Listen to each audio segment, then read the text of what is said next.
Admiral Kexvaran of the Galactic Survey Corps adjusted his breathing apparatus with 2 of his 6 appendages while staring at the blue-green planet rotating lazily on his tactical screen. His yellowish eyes, each the size of a human dinner plate, blinked in what his species considered amusement. After 73 cycles of cataloging primitive civilizations, he thought he had seen everything, but he was wrong. Tell me again, Lieutenant Zorn, what exactly these humans accomplished? Kexvaran's voice carried the distinctive whistle of his homeworld's atmosphere through the ship's translator. Lieutenant Zorn, a nervous creature resembling a metallic praying mantis with too many joints, consulted his data pad with trembling claws. Sir, they managed to shut down their entire planetary communication network. All of it. In approximately 4.7 seconds. For 0.7 seconds. The Admiral's secondary eyes swiveled toward his subordinate. You mean they destroyed their own technological advancement in less time than it takes me to digest a meal? Not destroyed, sir. Shut down. Completely. Their global internet, communication satellites, fiber optic networks, cellular towers, even their primitive radio transmissions. Everything went silent simultaneously. Zorn's mandibles clicked nervously. And, sir, nobody knows who did it. Admiral Kexvaran's laugh sounded like steam escaping from a broken pipe. Oh, this is rich. Absolutely rich. We spend decades studying species that blow themselves up with nuclear weapons, poison their own water supplies, or start wars over imaginary lines on maps. But these humans? They managed to lobotomize their own civilization's nervous system, and nobody remembers pressing the button. The bridge fell silent except for the ambient hum of life support systems. The Admiral's chief science officer, Dr. Flux Meridian, floated forward in her containment sphere filled with purple methane. Her voice bubbled through the translator with obvious excitement. Admiral, if I may, this presents an unprecedented opportunity. We are witnessing the collapse of a Type 0 civilization's primary communication infrastructure. The sociological implications are fascinating. How will they adapt? Will they revert to primitive behaviors? Will they panic and tear each other apart? Kexvaran interrupted, his tone dripping with sarcasm. Because if the answer is yes, I'm putting credits on the third option. Down on Earth's surface, the reality was both more and less chaotic than the Admiral expected. Marcus Wellington, a software engineer from Portland, stared at his blank computer screen with the kind of expression usually reserved for discovering your pet goldfish had learned to tap dance. He pressed the power button 17 times, unplugged everything, plugged it back in, and even tried the ancient human ritual of percussive maintenance. Nothing. His neighbor, old Mrs. Patterson, knocked on his door holding a rotary phone from 1987. Marcus, dear, do you know why my internet isn't working? I was right in the middle of arguing with someone on social media about whether pineapple belongs on pizza. Marcus looked at the rotary phone, then at Mrs. Patterson, then back at the phone. Mrs. Patterson, that phone doesn't use the internet. Well, it's not working either. And that was when Marcus realized something truly bizarre was happening 0.3 blocks away. Dr. Rebecca Torres, the city's head of emergency services, was having a significantly worse day. Her emergency communication systems were down. The backup systems were down. The backup to the backup systems were also down.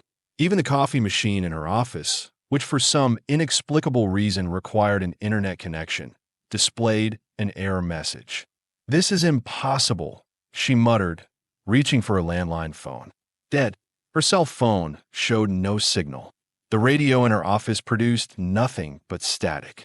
Even the building's fire alarm system, which used network sensors, had gone silent. Dr. Torres had spent 15 years preparing for every conceivable emergency. Earthquakes, terrorist attacks, alien invasions. She had watched a lot of movies. Zombie apocalypses. She had watched even more movies and electromagnetic pulses. But nobody had prepared her for the day when absolutely everything electronic decided to take a simultaneous coffee break. She walked to her window and looked out at the city. Cars were stopping in the middle of intersections as their GPS systems failed. Traffic lights blinked once and went dark. Digital billboards displayed frozen images or blank screens. The massive LED screen on the Henderson building showed half of an advertisement for toothpaste, as if someone had paused reality itself. But here's the weird part. People weren't screaming. They weren't running around like characters in a disaster movie. They were standing in groups, talking to each other, actually talking, with their voices, making eye contact. It was disturbing. Meanwhile, 500 miles above Earth's atmosphere, aboard the survey ship Inevitable Disappointment, Admiral Kexvaren was reviewing the preliminary data with growing bewilderment. Lieutenant Zorn, explain to me how a species that can't agree on which way toilet paper should hang manages to coordinate a planetary communications blackout without leaving any evidence of who did it. Sir, our deep scans show no signs of external interference. No electromagnetic weapons, no solar flares, no quantum disruption fields. Their technology simply stopped. Technology doesn't just stop, Lieutenant, especially not all at once. Run another scan. Dr. Flux Meridian's sphere bobbed with excitement. Admiral, I'm detecting unusual energy patterns from several human settlements. They appear to be organizing. Organizing how? They're using verbal communication and physical messengers. It's primitive, but remarkably efficient. They have established supply chains for food and medical care within 6 hours of the blackout. Some communities have already set up basic governance structures. Admiral Kexvaren's 4 eyes narrowed. This wasn't in the playbook. Most species either descended into chaos or surrendered to despair when their communication networks failed. Humans seem to be treating it like a minor inconvenience. Back on Earth, in the small town of Millbrook, Mayor Janet Stevens was discovering exactly how resourceful humans could be when they stopped staring at screens. All right, everyone, she called out to the crowd gathered in the town square. We don't know what's going on with the electronics, but we know what we need to do. Food, water, medical care, and safety. Just like our grandparents managed before we had computers. Tom Bradley, the town's mechanic, raised his hand. My workshop's got tools that don't need electricity. We can fix whatever needs fixing. Good. Sarah Kim, you're our best organizer. Can you coordinate food distribution? Sarah nodded. The grocery stores can't process electronic payments, but Mr. Henderson says we can use the honor system. People take what they need, write it down, we will settle up later. Later when someone called out. When this mess gets fixed, Sarah replied with the kind of confidence that suggested she believed it would be fixed, even if she had no idea how. Dr. Patricia Vance, the town's only physician, stepped forward. My equipment works fine as long as it doesn't need network connectivity. We can handle medical emergencies the old-fashioned way, with competence and improvisation. Major Steven Smythe. See, we are not helpless without our gadgets. We are just temporarily inconvenienced. Admiral Kexvaren watched this scene unfold through his surveillance drones with growing confusion. Dr. Flux Meridian, how are they maintaining morale? Where's the panic? The social collapse? The rioting? Sir, it appears humans have something we didn't account for in our models, which is community, and apparently an almost pathological determination to pretend everything is fine even when it clearly isn't. That's not scientific. Neither is shutting down an entire planet's communications network without leaving any trace of how it was done, sir. The Admiral had to concede the point that in New York City, the situation was more complex, but no less fascinating. Detective Maria Santos stood in Times Square, watching the most famous intersection in the world function without a single working traffic light, electronic billboard, or a credit card reader. Street vendors were doing business with cash. People were asking strangers for directions instead of consulting their phones. Musicians were playing acoustic instruments instead of electric ones. It's like someone hit the reset button on civilization, her partner, Detective Kevin Murphy, observed. More like someone unplugged it and forgot to plug it back in, Maria replied, watching a group of teenagers actually engage in conversation instead of staring at their phones. The question is who and why. Maybe it's not who, Kevin suggested. Maybe it's what. Maria raised an eyebrow. You thinking aliens? I'm thinking something big enough to affect every electronic device on the planet simultaneously probably isn't human. Or, Maria countered, It's so human that we can't recognize it. Detective Murphy considered this. What do you mean? Think about it. What if this wasn't an attack? What if someone somewhere got so fed up with the entire digital world that they decided to turn it off? That's insane. Is it? Look around. People are talking to each other.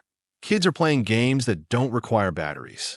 When's the last time you saw Times Square this quiet? Kevin had to admit she had a point. The usual electronic chaos of a city had been replaced by something almost peaceful. Aboard the inevitable disappointment, Admiral Kexvaren was reaching the same conclusion from a different angle. Status report, Lieutenant Zorn. Sir, 12 hours after the communications blackout, human casualties are minimal. Food distribution is functioning in most population centers. Emergency services are operating using pre-digital protocols. Several regions have established effective governance structures using town halls and public assemblies. How is this possible? Dr. Flux Meridian floated closer to the Admiral's command station. Sir, I believe we may have underestimated this species. They appear to possess redundant social systems. When their primary communication network failed, they activated backup protocols that predate their technology. You mean they remembered how to be civilized without computers? More than that, sir. They seem to be thriving. Admiral Kexvalen's expression shifted from confusion to something approaching respect. Show me the continental status. The main screen displayed Earth's major landmasses with colored overlays indicating social stability. Green dominated the display, with only small patches of yellow and orange in urban centers. Remarkable, the Admiral whispered. They are actually functioning better without their technology. Sir, Lieutenant Zorn's voice carried a note of uncertainty. There's something else. What now? We are detecting organized search parties. Teams of humans with technical knowledge are systematically investigating the cause of the blackout. They are not just adapting to the situation. They're trying to solve it. Admiral Kexvalen's laugh returned, but this time it carried less mockery and more admiration. Of course they are. Because why would humans simply accept that their toys are broken when they could figure out how to fix them? In Seattle, Dr. Amanda Foster was leading one such team. A former NASA engineer turned university professor, she had assembled a group of electronics experts, physicists, and computer scientists in the abandoned headquarters of a major tech company. All right, people, she announced to the assembled group, we're going to solve this the hard way, with pencils, paper, and actual thinking. Dr. James Liu, a quantum physicist, raised his hand. Amanda, we don't even know what we were looking for. Every electronic device on the planet stopped working simultaneously. That's physically impossible unless what? Unless someone found a way to disrupt electromagnetic fields globally. But that would require energy levels beyond anything humans have ever produced. Or, suggested Dr. Rachel Brooks, a computer security expert, someone found a backdoor into every system on Earth. Also impossible, Dr. Liu replied. There are millions of different systems, different operating systems, different hardware. There's no universal vulnerability that could affect everything at once. Dr. Foster smiled grimly. Then we're looking for something that breaks the rules we think we know. That's not very scientific, Dr. Liu protested. Neither is this situation, Dr. Foster replied. So let's start with the assumption that everything we know is wrong and work backwards from there. High above them, Admiral Kexvaren monitored the conversation with growing interest. Dr. Flux Meridian, are you tracking this? Yes, sir. They're approaching the problem systematically. It's quite impressive. They don't know about us. No, sir. They're still thinking in terms of terrestrial explanations. Good. Let them. I want to see how far they can get on their own. Sir, if I may ask, why are we maintaining surveillance rather than making contact? Admiral Kexvaren considered the question. Standard Galactic survey protocols called for contact with any civilization that demonstrated spacefaring capability or posed a potential threat. Humans had achieved basic spaceflight, but were still confined to their own solar system. They posed no threat to galactic civilization. But this was different. Because, Doctor, I have a suspicion that we are witnessing something unprecedented. A species that might actually be worth knowing. Sir, think about it. In less than 24 hours, they have adapted to the complete failure of their primary communication and coordination systems. They have maintained social order, established emergency protocols, and begun organized investigation of the problem. Most civilizations we study would have collapsed into chaos by now. You think they caused their own communications blackout? I think they are capable of far more than our models predicted. And I want to know exactly what that means before we reveal ourselves. On Earth, Dr. Foster's team was making their first breakthrough. "I have got something," announced Dr. Brooks, looking up from a pile of handwritten calculations. The timing, what about it? It wasn't random. The blackout occurred at exactly 15 hours, 42 minutes, and 33 seconds Universal Coordinated Time. That's significant. How? It's the exact moment when the most electronic devices would be active simultaneously across all time zones. Peak internet usage, peak cellular activity, peak power grid demand. Someone calculated the optimal moment for maximum impact. Dr. Liu frowned. But how could anyone know that level of detail about global electronic activity? They couldn't, Dr. Foster said slowly, unless they were monitoring everything. For a very long time, the implications hung in the air like smoke from an electrical fire. You are suggesting someone has been watching global electronic activity patterns and planned this for how long? Years, maybe decades. Admiral Kexvauren's primary eyes widened. Below him, the humans were closer to the truth than they realized. But not the truth they expected 3 days into what the media would have called the Great Silence. If the media still existed, humanity had done something that made Admiral Kexvauren question 73 cycles of xenological training. They had gotten better at being human. "Sir," Lieutenant Zorn's voice carried an edge of panic. "We have a problem." Admiral Kexvauren barely looked up from his morning nutrition paste. "Let me guess. The humans have figured out fire? Started wearing clothes? Discovered agriculture? They have started communicating with us." The nutrition paste hit the deck with a wet splat. "Explain." Now, Lieutenant Zorn's mandibles clicked rapidly. "Ground Station 7 in Colorado. They have been flashing lights in mathematical sequences. Prime numbers, sir. Then the Fibonacci sequence. Now they're transmitting pi to 47 decimal places using binary code. That's impossible. Their technology is dead. They're using mirrors, sir. Hundreds of them, coordinated across several hilltops to create focused light beams aimed directly at our position." Dr. Flux Meridian's sphere practically vibrated with excitement. "Admiral, they have calculated our orbital path and compensated for atmospheric distortion. Without computers." "Show me." The main screen displayed the Colorado Rockies, where an impossible sight greeted them. Thousands of humans had arranged themselves across multiple mountain peaks, each holding mirrors, creating synchronized flashes that painted messages across the darkness of space. The current message was simple: "We know you are watching. Let's talk." Admiral Kexvauren's laugh came out as a strangled wheeze. "They don't even know who we are, and they are demanding a conversation?" "Sir," Dr. Flux Meridian bubbled urgently, "there's more. Similar signals are coming from 12 other locations worldwide. They are coordinating this effort across continents without electronic communication." "How?" "Runners, sir. Human messengers carrying written instructions across thousands of kilometers.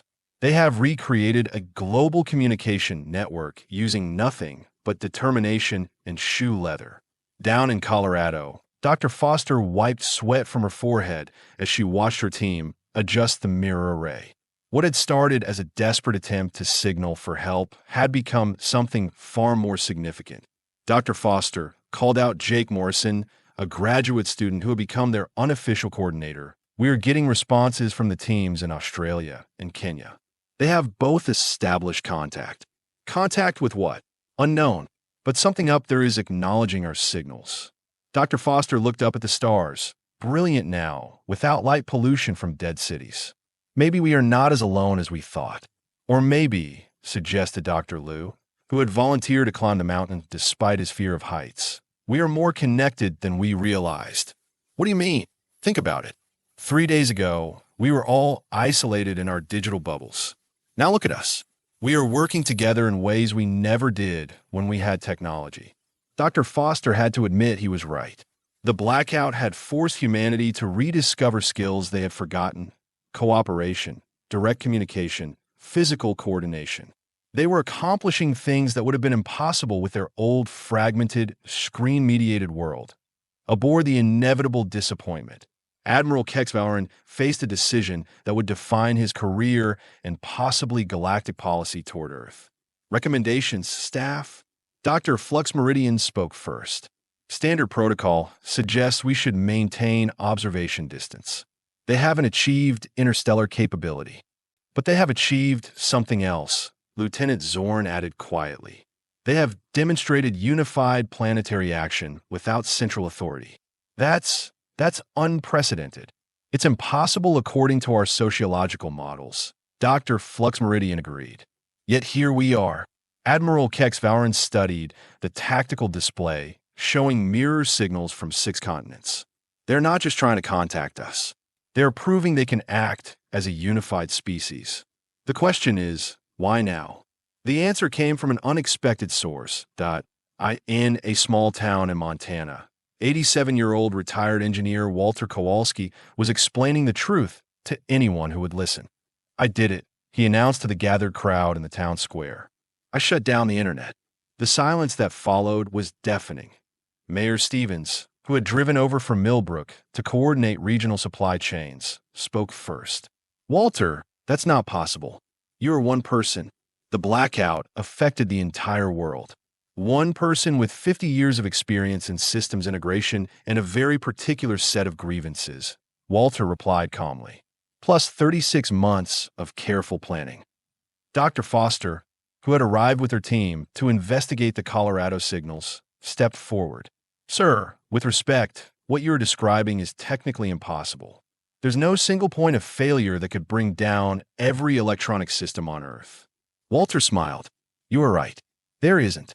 But there are 17 critical infrastructure nodes that, if simultaneously disrupted, create a cascade failure across all interconnected systems." "Even if that were true," Dr. Liu protested, "you couldn't coordinate attacks on 17 locations by yourself." "I didn't attack anything," Walter said. "I sent letters." The crowd exchanged confused glances. "Letters?" Dr. Foster asked. "Handwritten letters, mailed through the Postal Service to 36 individuals around the world. Each letter contained specific instructions for safely shutting down particular systems at exactly 15:42 and 33 seconds Universal Time, coordinated on Tuesday. Why would anyone follow instructions from a stranger?" Walter's expression grew sad. "Because I didn't write to strangers. I wrote to people like me. Old engineers, retired technicians, forgotten programmers who built the systems everyone depends on, but nobody remembers. People who watch the world become more connected and less human with every passing year." The implications hit Dr. Foster like a physical blow. "You organized a global conspiracy through the mail. I organized a global intervention through trust," Walter corrected. "Trust between people who built something beautiful and watched it become something terrible." From orbit, Admiral Kexvauren was receiving the same information through his surveillance drones. His reaction was significantly more colorful than Dr. Foster's. One elderly human coordinated a planetary infrastructure shutdown using handwritten letters and the goodwill of fellow technicians. "Confirmed, sir," Lieutenant Zorn replied. "Our linguistic analysis indicates he's telling the truth." "This is insane. How do we classify this in our reports?" "Geriatric revolutionary disables planetary communications using archaic postal system." Dr. Flux Meridian's sphere bobbed thoughtfully. "Sir, I believe we are witnessing something that transcends our classification systems, which is evolution, conscious, directed evolution of an entire species." Back on Earth, Walter was continuing his explanation. "You see, we built these systems to connect people, but somehow connection became isolation. Communication became noise. Information became confusion. We were so busy networking the world that we forgot to talk to each other. So you decided to break it all?" Dr. Foster asked. "I decided to fix it," Walter replied. "Look around. When's the last time you saw people actually cooperating like this? When's the last time communities organized themselves without algorithms telling them what to think? Dr. Foster looked around the square. He was right. In 3 days without technology, humans had rediscovered skills that decades of digital advancement had eroded. They were talking, planning, working together in ways that social media had made obsolete. But the global economy, someone protested. The medical systems, transportation, emergency services, all functioning, Walter replied. Better than before, in many cases, because now they are run by humans making decisions instead of computers following protocols. You could have killed people, Dr. Liu accused. People were already dying, Walter replied quietly. From isolation, from depression, from forgetting how to be human. I just gave humanity a chance to remember who we are when we are not staring at screens. Admiral Kexvauren watched this exchange with growing wonder. Dr. Flux Meridian reassessed this species' threat level. Sir, a civilization that can consciously choose to abandon its primary technology for philosophical reasons, coordinate the decision globally through informal networks, and maintain social stability throughout the transition. That's not a primitive species. That's a mature one. Sir, are you suggesting? I'm suggesting we should be asking them for advice, not studying them like laboratory specimens. The breakthrough came when Dr. Foster's team made contact with Walter's network of co-conspirators worldwide. Through ham radio operators who had kept their equipment shielded from the shutdown, they learned that 36 elderly engineers and technicians had indeed coordinated the global blackout. But more importantly, they had also prepared the restoration sequence. You mean you can turn it all back on? Dr. Foster asked Walter during their video conference via military satellite uplink. We can, Walter replied. But the question is, should we? Of course we should. People need their technology. Do they? Look at the data your own teams have collected. Crime rates are down. Community engagement is up. Mental health indicators have improved. Environmental impact has decreased dramatically. Dr. Foster had to admit the numbers were compelling. But she also knew the arguments for restoration. Walter, we can't sustain modern civilization without electronic infrastructure. We can't sustain modern civilization with it either, Walter countered. At least not the way we were using it. So what do you propose? Walter smiled. A compromise. We restore the systems, but with limitations built in. Mandatory offline periods. Community override protocols. Technology that serves humanity instead of replacing it. That's, Dr. Foster paused, considering the implications. That's actually brilliant. Admiral Kexvauren, monitoring the conversation, reached a decision that would change galactic policy forever. Lieutenant Zorn, prepare a first contact protocol. Sir, we're going to introduce ourselves. Officially, but sir, they haven't achieved interstellar capability. No. But they have achieved something more important. They have demonstrated wisdom, and that, Lieutenant, is far rarer in the galaxy than faster-than-light travel.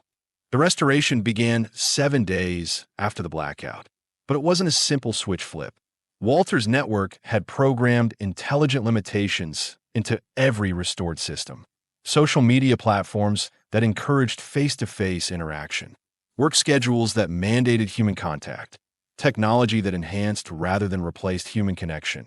The result was a world that looked the same but functioned entirely differently.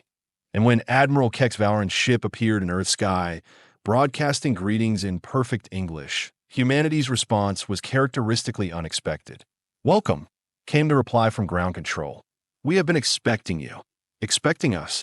Admiral Kexvauren asked through the communication link. Of course, replied Dr. Foster, now serving as Earth's unofficial first contact coordinator. Anyone advanced enough to watch us for this long obviously has the wisdom to wait until we were ready for conversation. And you think you are ready now? We think we finally remember who we are, Dr. Foster replied. And that seems like a good place to start.